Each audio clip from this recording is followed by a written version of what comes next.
the last bit of news we had for this was not necessarily a real breaking story, but the Super Bowl commercial from Budweiser. Yes. Because part of this cast is definitely about the craft brews. I'm glad you brought that up. I forgot a little bit about that. For the three of you that didn't see the Super Bowl, Budweiser released an ad that was very much making fun of people that drink these craft brews. It was very snarky. It was very snarky. It was very condescending. It was saying they are proud to be this macro brewery, and Budweiser is for people that want to drink beer, not fuss over it. Let them fuss over their taste of their beer. You know, this is Beechwood aged since 1989. The only beer Beechwood aged since 1987.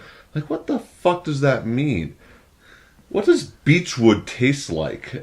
It tastes like piss, apparently. And apparently it tastes like piss. Well, I actually looked that up briefly while eating lunch. Again, 50% garbage. So, this might be totally wrong. But apparently the whole Beechwood process, the reason they're the only ones doing it is because it only makes sense to do it if you have enormous vats, right? And it's not for flavor or taste at all. Yeah. In fact, I shouldn't say in fact, in Wikipedia, they boil these Beechwood chips in sodium bicarbonate, baking soda solution, right? And that strips it of color and flavor and all this stuff. And then they throw these Beechwood chips into their vats when they're brewing their beer, and it's some sort of a function to help the yeast spread out and not clump up or something like that. Like it's a yeast aid, So Beechwood aged. I could be wrong about this. I think it's to speed the brewing process up. So amazing. So that the yeast more evenly has a distribution, and more properly has its function in these massive vats, you wouldn't need Beechwood if you had it as well. It has nothing to do with flavor. It's none of that, They're just here's just Americans fuck yeah, Beechwood aged. Almost the same people that they were just making fun of. I know. A big fucking eagle on their label. Let me tell you all something. In 2008, the Anheuser-Busch family sold Budweiser to a Belgium company. Every Bud Light, every Bud Select, every Budweiser, every Bud-owned beer that you buy ultimately is paying some super rich Belgium family who own a corporation called InBev, right? It's not very American anymore. Meanwhile, craft beer in America, and Canada, and other parts of the world, because there's great craft beer from Belgium. I'm not knocking Belgians at all. Oh, no, my first great sour was while I was in Belgium, right? We're not going to get into beer history. Yeah. But not yet. Not yet. Not in the first episode. But drinking craft beer supports small American businesses is the bottom line, and that drives small American companies. Budweiser and their owner InBev, they control something like 25% of the beer market worldwide. All right. I've been to different countries. I've been as far away as Prague, and even in local bars in, not the outside of the tourist area in Prague, there's fucking Bud Light on the tap. No one drinks it. I don't know why it's there. I didn't see a single one poured the 2 nights I hung out. Yeah, exactly. But it's there. Yeah, so it's all over the place, and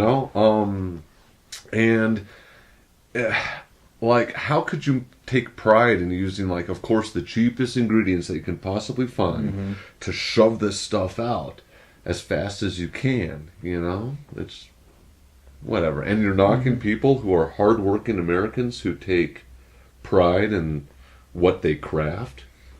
You know? Yeah. Screw you, Budweiser. Screw you. But Yeah. luckily for craft brew fans, Congress is also pissed off about it. And they have reintroduced the Brew Act. It stands for something, but it's essentially a tax break for small breweries. Brewers that produce less than 2 million barrels a year. Oh, that's awesome. Yeah. And just for like a size reference, New Belgium, which is another Fort Collins-based brewery, is just under 1 million barrels a year. Yeah, there's some sort of, I know this only from doing brewery tours, but there's some sort of cutoff on how many millions of barrels that you produce and whether you're craft or, you know. It seems to be 2 million's the kind of cutoff. And yeah.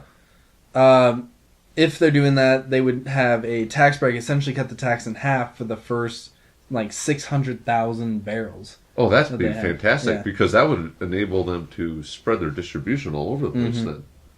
Yeah. And, that'd be great. Of course, Big Business is fighting back, and they're fighting back with the Beer Act, which is essentially the same, another acronym. It's weird. Congress is getting stupid. You know, it's getting. Okay. It's stupid. Yeah. But that's essentially the big breweries fighting back, and it's the same as the Brew Act, but it applies to all breweries. It's that first 600,000 will have the tax break for all breweries. But the Beer Act has something like 15 supporters, whereas the Brew Act has nearly 150. Yeah, I mean, if Anheuser-Busch thought that craft beer was a joke, then why are they buying Elysium? Which makes pumpkin peach schnapps, or not schnapps, Pumpkin peach ale, pumpkin peach ale, by which the they way. called out by name. What's they called out by name in that ad? Yeah, like, wait, so you make that? You make that? You own the people that make that? What jerks, you know? Like, what? Whatever. Not that hypocrisy, I guess, is still, a good old American pastime with Anheuser there. They kept that one. But yeah, oh well. It's just we'll see what the fallout of this is. I think it's fantastic that ad has really blown up in their face, though. They immediately pulled it. They spent $9 million. Really, on I saw it ad on Hulu placement. the other night. I don't know if they pulled it from Yeah. all sources, but it's not on TV anymore. They Ooh, spent, you better pull it from Hulu, y'all. They spent. Hipsters watch Hulu. Just so you know, they don't buy cable. Let's piss off the target demographic of this media channel. What are you doing?